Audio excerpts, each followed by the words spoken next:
ভেঙে চুরমার বাঁধ, স্রোতের তোড়ে রেহাই পায়নি বসতঘরও। প্লাবিত হচ্ছে একের পর এক গ্রাম। ভারতের মেঘালয় থেকে নেমে আসা এই ঢলে সুনামগঞ্জের দোয়ারা বাজার উপজেলার সুরমা, চেলা, চলতি, মরাচেলা, খাসিয়ামারা, মৌলা, কালিউরি ও ধুমখালি সহ সকল নদীর পানি বিপদসীমার উপর দিয়ে প্রবাহিত হচ্ছে।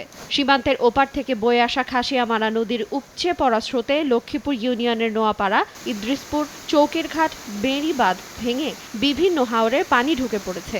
তলিয়ে গেছে আমনের বীজতলা, আউশ, সবজি ক্ষেত ও ঘরবাড়ি। 5টি মুরগির খামার, 2টি ব্যবসা প্রতিষ্ঠান ক্ষতিগ্রস্ত এবং 30টি পুকুরের মাছ ভেসে গেছে।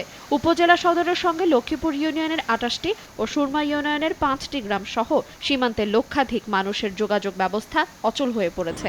বগলাবাজার ইউনিয়নের ক্যাম্পের গাঁট এলাকায় চিলাই নদীর বেড়ি বাঁধ ভেঙে 10টি গ্রাম প্লাবিত হয়েছে। এছাড়া বাংলাবাজার ইউনিয়নের পেকপাড়া, চৌধুরীপাড়া, পুরান বাসতলা গ্রামের অনেক ঘরবাড়ি পানি ঢুকে